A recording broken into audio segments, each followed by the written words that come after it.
이 시간 다 같이 말씀을 보시겠습니다. 마태복음 1장 17절 말씀 보시겠습니다. 마태복음 1장 17절 말씀 우리가 한 목소리로 합독하시겠습니다. 시작. 그런즉 모든 대수가 아브라함부터 다윗까지 14대요 다윗부터 바벨론으로 사로잡혀 갈 때까지 14대요 바벨론으로 사로잡혀 간 후부터 그리스도까지 14대더라. 아멘. 아멘. 착석하시겠습니다. 보통 마태복음 1장 1절에서 17절 말씀은 예수님의 족보에 대해서 기록하고 있습니다. 그래서 마태복음 1장 1절에 보면은 아브라함과 다윗의 자손 예수 그리스도의 계보라 그렇게 말씀하고 있습니다. 금방 읽었던 17절 말씀에 보면은 총 14대씩 세 가지로 세 부분으로 구분하는 것을 보게 되어집니다. 아브라함부터 다윗까지, 또 다윗부터 바벨론 포로기까지, 또 바벨론 포로기에서 예수님까지 그렇게 14대씩 기록되어 있는 것을 보게 되어집니다. 아브라함은 예수님이 탄생하시기 2000년 전에 계셨던 분이었고, 그리고 다윗은 예수님이 탄생하시기 1000년 전의 사람이었습니다. 그리고 바벨론 포로기는 예수님이 탄생하시기 전 약 500년 전의 일이었습니다. 그런데 유독 14대로 이렇게 기록되어 있는 것을 보게 되집니다. 왜 14대를 그렇게 고집하며 기록했을까요? 자세히 읽어보면 중간중간에 빼먹은 사람들도 있습니다. 그러니까 굳이 14대를 맞추기 위해서 사람들을 빼기도 하고 그렇게 했다는 것을 보게 되어지죠. 왜 14이라는 숫자가 중요한가 하면은 히브리의 사람들은 가끔 인명이나 지명을 수로 계산해서 부르기도 했습니다. 게마트리아 표기법인데, 게마트리아 표기법이라는 것은 알파벳을 수로 계산하는 것입니다. 그래서 14이라는 숫자는 상당히 중요한 숫자인데 다윗의 이름이 14라는 숫자를 가지고 있습니다. 그래서 여기 이스라엘 사람들은 14 하면은 굳이 다윗이라고 이야기하지 않아도 다윗 그렇게 생각하는 것입니다. 그렇게 이해하는 것입니다. 그러니까 14 하면은 다윗이 가장 중요한 것이고, 1장에서 탁탁 털어보면은 다윗밖에 안 나올 정도로 그렇게 중요하다라는 것입니다. 1장 1절에서도 아브라함과 다윗의 자손 예수 그리스도의 계보라라고 말씀하고 있는데, 원어나 또 영어 성경에 보면은 다윗이 먼저 나옵니다. 다윗과 아브라함의 자손 예수 그리스도의 계보라, 제너레이션, 세대다 그렇게 기록되어 있는 것입니다. 그러니까 다윗이 엄청 중요하죠. 왜 다윗이 그렇게 중요할까요? 오늘 말씀에서 상당히 중요한 부분인데 왜 다윗이 중요한가? 여러분, 복음이라는 것은 무엇일까요? 믿음으로 우리가 구원받지 않습니까? 그것이 복음입니다. 믿음으로 구원받는 것. 무엇을 믿는 것입니까? 예수 그리스도를 믿는 것입니다. 예수 그리스도를 믿어야 구원받는 것입니다. 그런데 우리는 예수 그리스도를 믿음으로 구원받는데 구약 사람들은 어떻게 구원받을까요? 그렇게 질문하는 사람이 있습니다. 구약 사람들은 어떻게 구원받는가? 그들도 예수 그리스도를 믿음으로 구원받습니다. 그런데 그들은 예수님께서 아직 오시지 않았기 때문에 그 예수님의 이름에 대해서 정확하게 알지 못합니다. 그러니까 오실 예수 그리스도를 믿는 것이 그들의 구원입니다. 오실 예수 그리스도. 그러면 신약 성도들은 오신 예수 그리스도, 다시 오실 예수 그리스도를 믿는 것이 구원받는 방법입니다.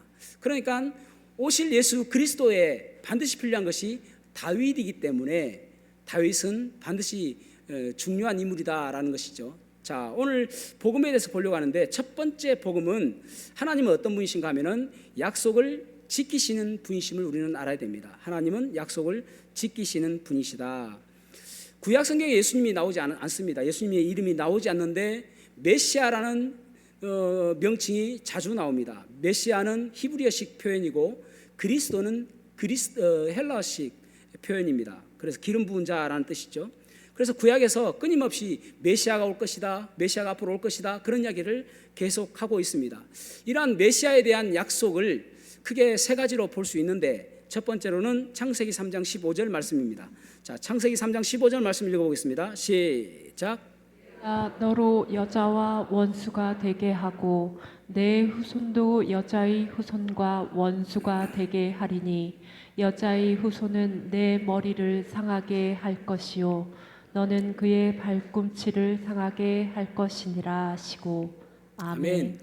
여기 보면은 여자의 후손이 오게 될 것이다. 이 창세기 3장 15절을 우리가 최초 복음 또는 원복음이라고 이야기합니다. 왜 그런가 하면은 아담과 하와가 범죄했습니다. 이제는 범죄했기 때문에 그 죄를 속해주는 구원자가 필요합니다. 그래서 그들에게 이야기하기를, 지금 뱀에게 이야기하는 거예요.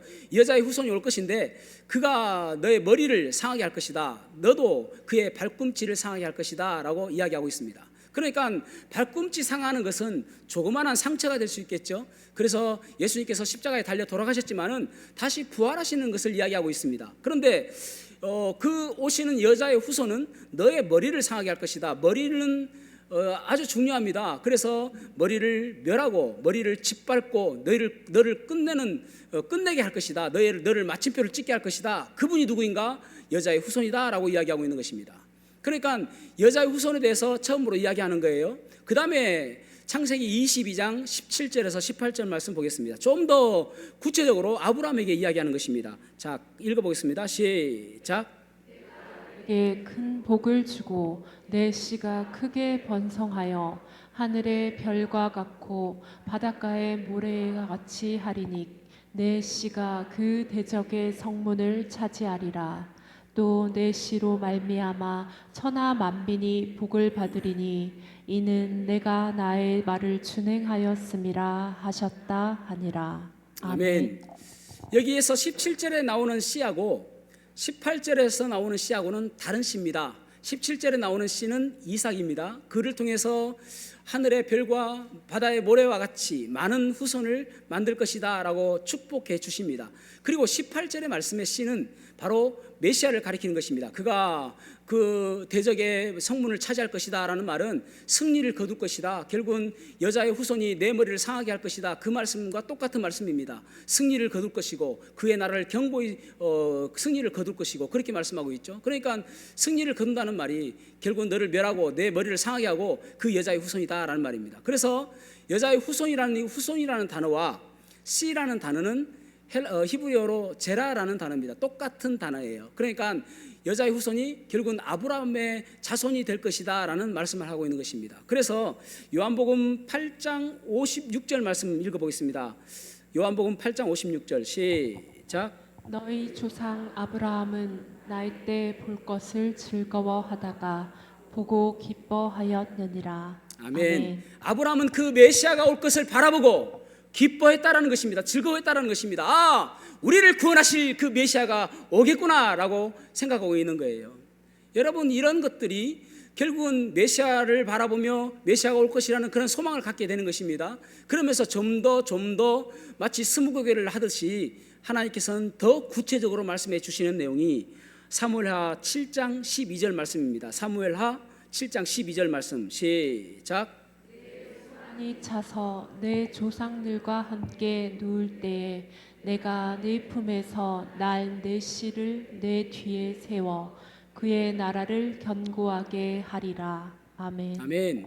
그러니까 그 씨, 이 씨가 바로 메시아거든요. 예수 그리스도를 이야기하고 있는 것이거든요. 그래, 그 씨를 통해서 그 나라가 견고하게 될 것이다 라고 말씀하고 있습니다. 이것은 다윗의 왕자가 견고한다는 말이 아니라 주의 나라가 이 땅에 세워질 것이다 라는 그러한 말씀입니다. 메시아가 올 것이다. 내 씨를 통해서 메시아가 올 것이다. 그러니까 이 씨도 제라라는 단어입니다. 그러니까 여자의 후손과 여자의 후손에서 좀 더 구체적으로 다윗의 자손이라고 아브라함의 자손이라고 말씀하고 있고 그 아브라함의 자손이 결국은 다윗의 자손이다라고 말씀하고 있는 거예요.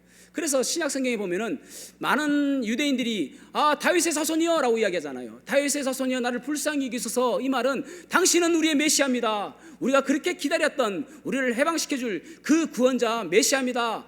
그렇게 지금 고백하고 있는 것입니다. 그러니까 다윗의 자손은 상당히 중요하다고 할 수가 있는 것이죠. 그래서 이 마태복음 1장 1절에 보면은 그렇게 말씀하고 있잖아요. 아브라함과 다윗의 자손 예수 그리스도의 계보라라고 말씀하고 있죠. 다윗의 자손, 아브라함의 자손 그렇게 말씀하고 있고 16절 말씀 읽어보겠습니다. 1장 16절 시작. 야곱은 마리아의 남편 요셉을 낳았으니 마리아에게서 그리스도라 칭하는 예수가 나시니라. 아멘. 아멘. 결국은 이 마리아는 여자라고 지금 기록하고 있는 것이죠. 아니 대부분은 남편에 의해서 누가 태어났다라고 하는데 여자의 후손이라는 것입니다. 오직 예수님만이 여자의 후손이죠. 남편이 육적인 아버지가 없는 것입니다. 성령으로 잉태되었기 때문에 오직 마리아를 통해서 예수 그리스도가 나신 것이죠. 그래서 여기 아브라함의 자손, 다윗의 자손, 또 여자의 후손 이 모든 것들이 1장 1절에서 그리고 1장 16절에서 기록되어 있는 것을 보게 되어집니다. 하나님께서는 에덴 동산에서 지금으로부터 예수님께서 태어나시기 4,000년 전에 약속하셨습니다. 그리고 아브라함에게 예수님께서 오시기 2,000년 전에 약속하셨습니다. 그리고 다윗에게 예수님께서 오시기 1,000년 전에 약속하셨습니다. 이것을 통해서 우리에게 주시는 메시지는 무엇인가 하면은 하나님은 약속을 반드시 지키시는 분이시다라는 것입니다. 하나님은 약속을 지키신다. 약속을 성취하신다. 그걸 지금 말씀해 주고 있는 것입니다. 따라해 보시겠습니다. 하나님은 약속을 반드시 지키신다. 그것을 이야기하시는 거예요.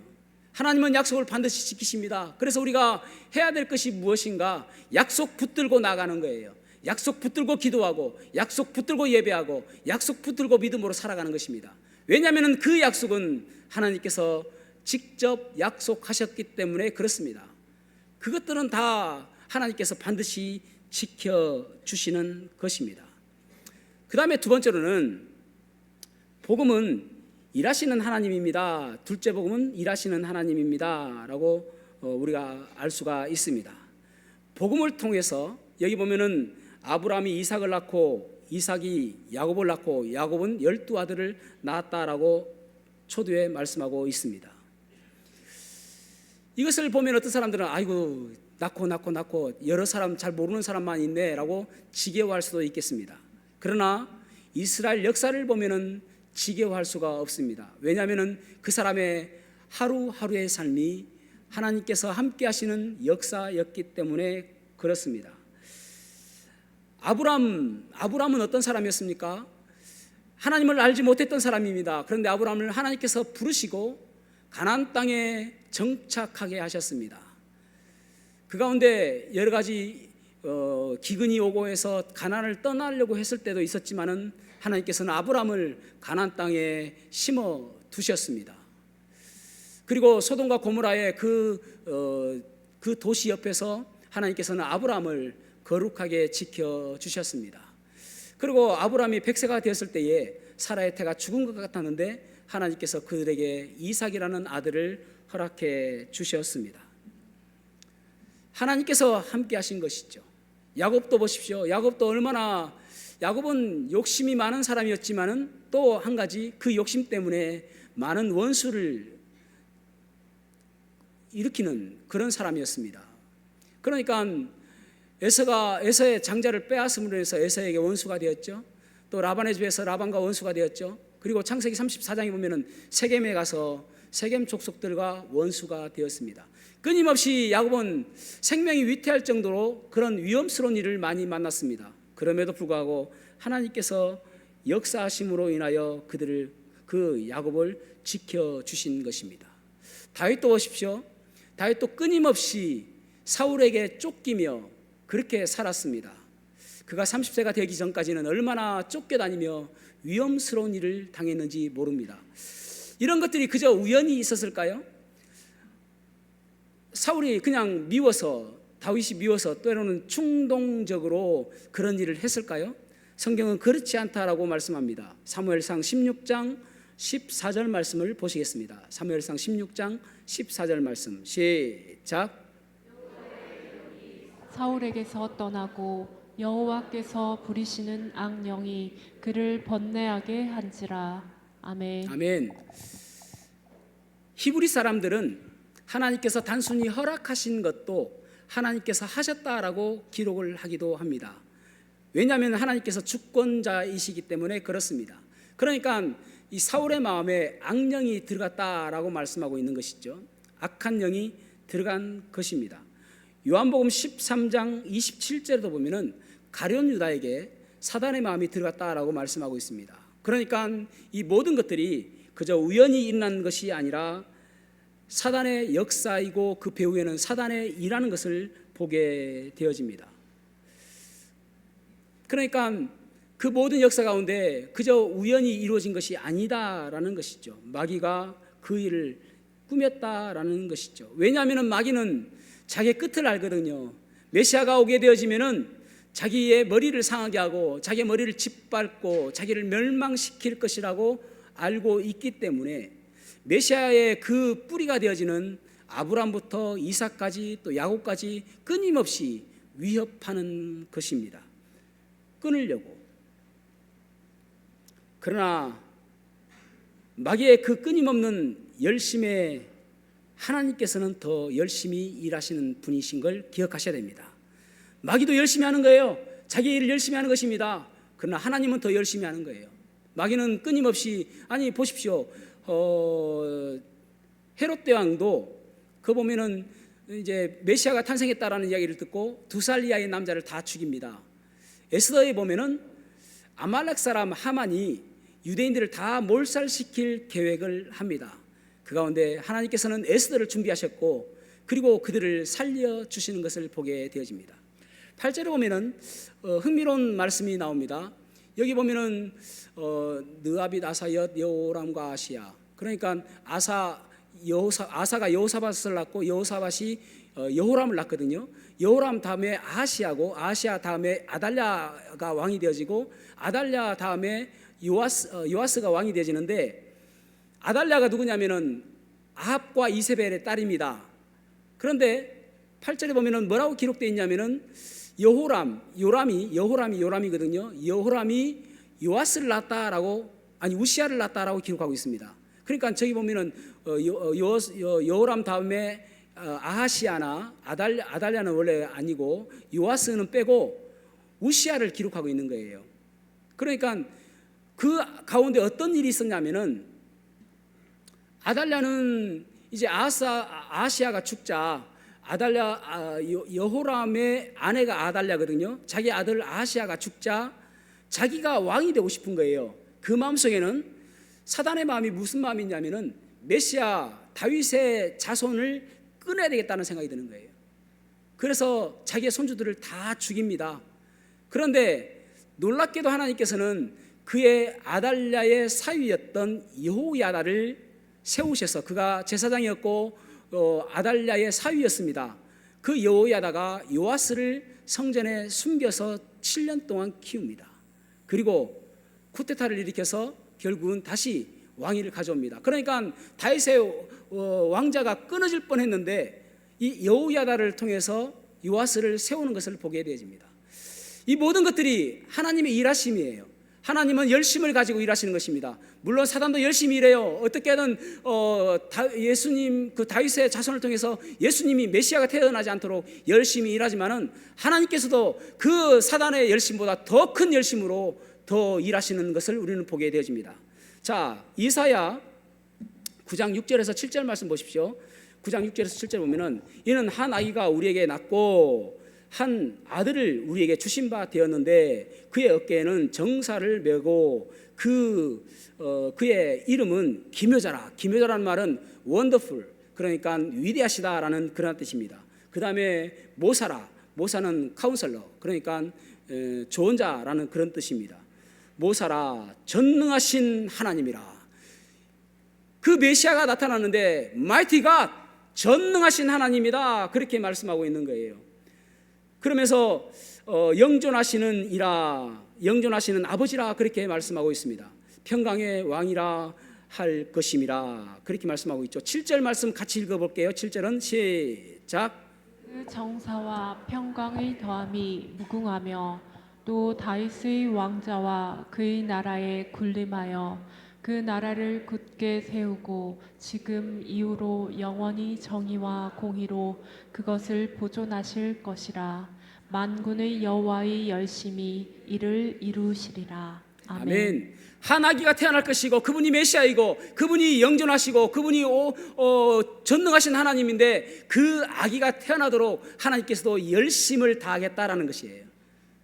여러분, 하나님께서는 지금도 쉬지 아니하시고 열심히 일하시는 분이십니다. 쉬지 않으세요. 주무시지도 않으시고 조시도 아니하시고 무리바 세상 모든 민족이 구원을 얻기까지 뭐라고요? 쉬지 않으시는 하나님. 여러분, 우리의 인생 속에서도 하나님은 이 성경 속에서뿐만 아니라 여전히 열심히 일하시는 분이십니다. 나를 구원하시는데 열심히 일하셨고 또 내가 더욱더 주님의 모습 닮아가는데 열심히 일하실 것이고 내 앞속에서 여러 가지 역경과 고난이 있는데 그 가운데서도 하나님께서는 쉬지 아니하시고 주무시지 아니하시고 조시지도 아니하시고 열심히 일하시는 하나님이신 것입니다. 내 가족이 구원받는 것도 하나님께서 열심히 일하시고 계시고 또 내 친척이 구원받는 것도 하나님께서 열심히 일하시고 계시고 또 우리가 질병 가운데 있는 내 지체들을 위해서 기도할 때도 하나님께서는 열심히 일하시는 분이신 것입니다.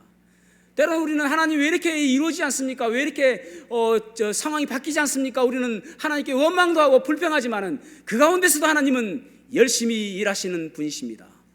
그 일을 이루시기 위해서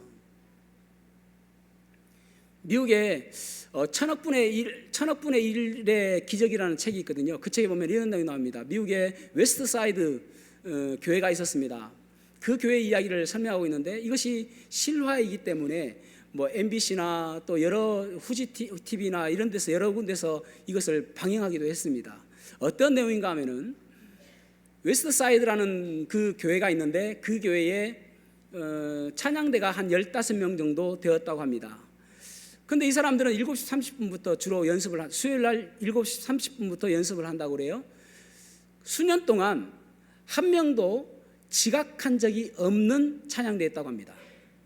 우리 교회가 비슷하죠? 지각을 전혀 안 한대요. 그런데 어느 날 15명 모두가 다 지각한 일이 생긴 것입니다. 근데 그 지각한 날 7시 25분에 그 교회 밑에 있는 가스실이 폭발해서 그 교회가 폭삭 무너진 것입니다. 그래서 사람들이 너무너무 신기하잖아요. 마치 우연처럼 보여지잖아요. 그런데 이 15명 모두가 다 각기 이유가 있는 거예요. 지각한 이유가. 그런데 수년 동안 한 번도 지각한 적이 없는 거예요. 어떤 사람은 갑자기 누가 전화 와가지고 급하게 누구를 만나러 간다든지 또 장례식에 간다든지 갑자기 일이 생겨가지고 결국은 한 명도 안 왔고 거기 반주자까지 안 왔다는 거예요. 그래서 한 명의 사상자도 없는 그러한 사건이 터졌다고 합니다. 그래서 통계학자가 그것을 통계해 보니까 1000억분의 1 그것이 그렇게 일어날 가능성이 1000억분의 1이다. 한 사람이라도 와서 사고를 당할 수도 있는데 한 사람도 그렇지 않았다는 거예요. 여러분, 하나님은 그것이 마치 우리가 기적처럼 보여지고 우리하고는 상관이 없는 것처럼 보여지지만 지금도 여전히 하나님께서는 열심히 일하시는 분이심을 기억하시기를 바랍니다. 열심히 일하시는 분, 그래서 하나님께서 열심히 일하셨음으로 인해서 우리에게 예수 그리스도가 우리 앞에 오시게 된 것입니다. 세 번째로는 셋째 복음은 우리를 온전케 하시는 분이십니다. 우리를 온전케 하시는 분. 여기 마태복음 1장부터 보면은 한 절 한 절 보면은 참 이런 사람도 여기에 기록되어 있을까라는 생각이 드는 사람이 있습니다. 3절에 보면은 유다는 다말에게서 베레스와 세라를 낳고 그렇게 말씀하고 있습니다. 유다와 다말은 어떤 사이인가 하면은 사랑하는 사이가 아니었습니다. 시아버지와 며느리 사이였습니다. 그럼에도 불구하고 그들에게 쌍둥이가 났는데 베레스와 세라가 나게 된 것이죠. 5절에 보면은 살몬은 라합에게서 보아스를 낳았다 그렇게 말씀하고 있습니다. 라합은 우리가 흔히 좋은 말로 기생이라고 이야기하지만 정확한 표현은 창녀입니다. 이런 사람이 등장합니다. 6절에 보면 다윗은 우리아의 아내에게서 솔로몬을 낳았다라고 말씀하고 있습니다. 한 아내, 다른 남편의 아내였습니다. 간통이죠. 불륜입니다. 그런 사람이 다윗이었습니다. 어떻게 생각하면은 참 1장 3절과 5절과 6절을 보면은 더럽고 추잡하고 추악한 모습이라고 할 수가 있을 것입니다. 성경에 보면은 야곱은 얼마나 욕심이 많은 사람이었습니까? 다윗은 얼마나 음란한 사람입니까? 솔로몬은 얼마나 교만한 사람입니까? 이런 사람들의 이름이 기록되어 있는 거예요. 그런데 그것으로서 끝나는 것이 아니라, 자, 16절 말씀 한번 읽어보겠습니다. 1장 16절 시작. 마리아의 남편 요셉을 낳았으니 마리아에게서 그리스도라 칭하는 예수가 나시니라. 아멘. 아멘. 마리아에게서 그리스도라 칭하는 예수가 나시니라. 마리아에게서 그리스도라 칭하는 예수가 나시니라. 이 한 단어 때문에, 이 한 줄 때문에 이 족보가 완전한 족보가 되어지는 것입니다. 그렇게 추잡하고 그렇게 더럽던 이 족보가 예수 그리스도 때문에 이 모든 사람들이, 그 욕심꾸러기 야곱이 예수님의 조상 야곱으로 바뀌어졌고, 그리고 음란한 그 다윗이 그 한 줄 때문에 예수님의 조상 다윗으로 바뀌어지게 되었고, 그리고 교만한 그 솔로몬이 이 한 줄 때문에 예수 그리스도의 조상이 솔로몬으로 바뀌었다라는 말입니다. 놀라운 일이죠. 어쩌면 우리들도 이 모습을 보면서 참 나에게도 이런 욕심이 있고, 나에게도 이런 교만한 마음이 있고, 나에게도 이런 음란한 마음이 있는 것을 바라보게 되지 않습니까? 굳이 그 사람들을 손가락질할 것이 아니라 나에게도 그런 약한 모습이 있잖아요.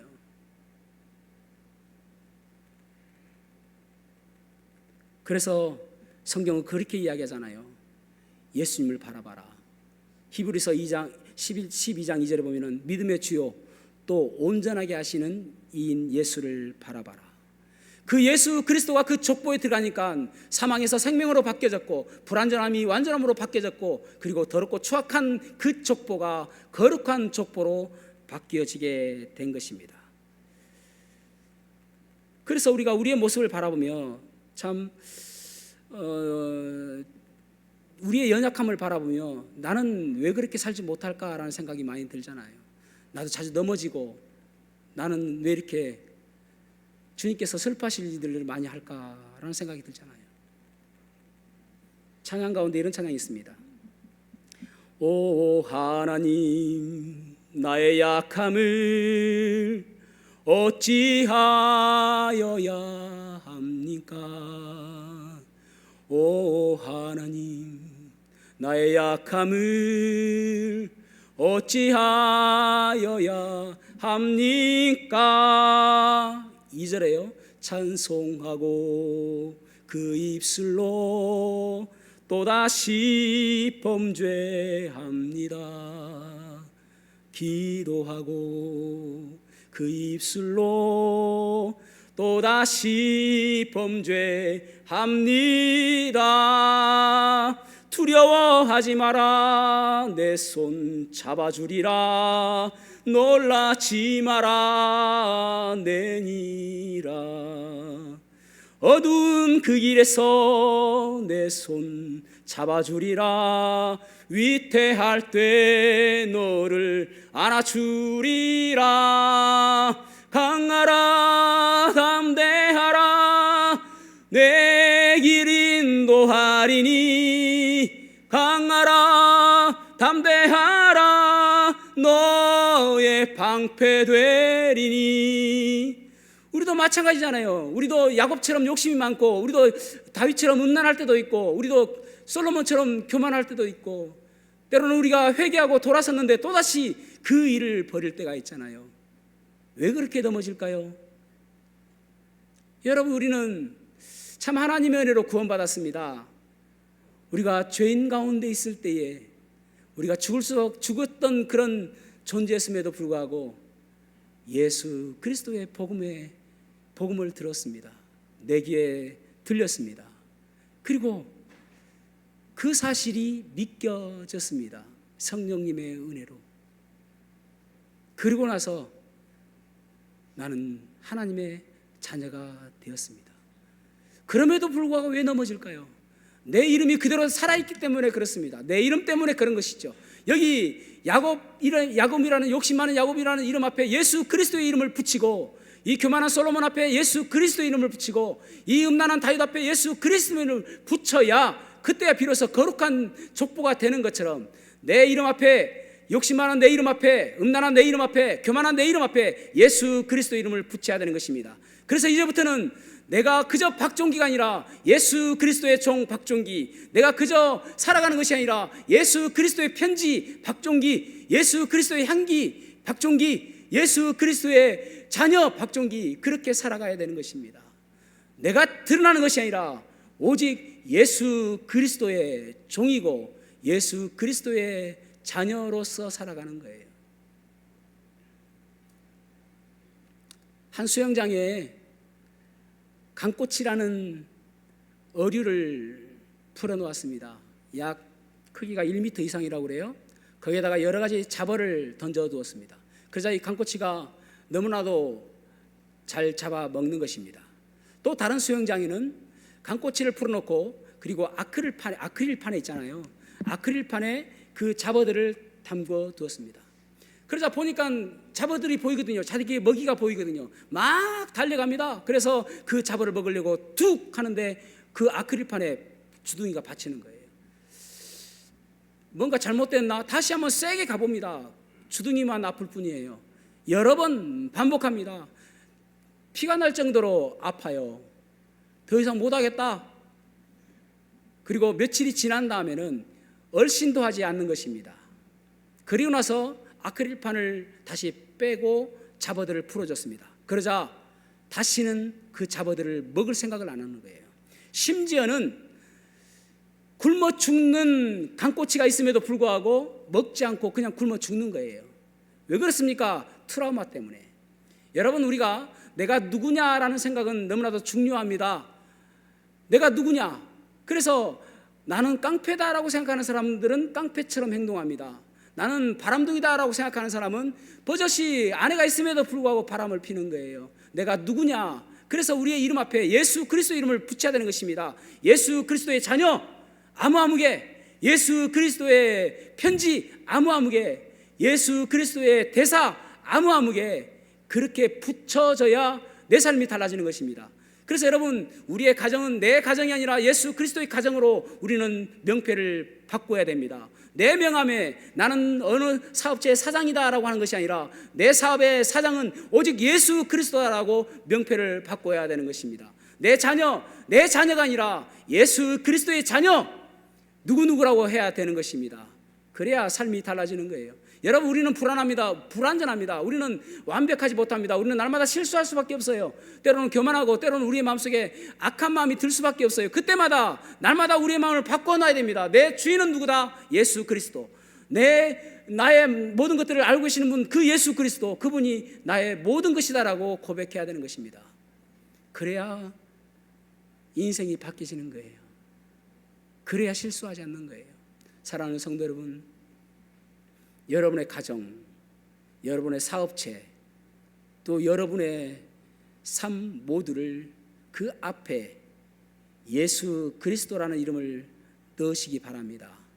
그렇게 살아가는 복된 삶 살아가시기를 주님의 이름으로 축복합니다. 기도하시겠습니다.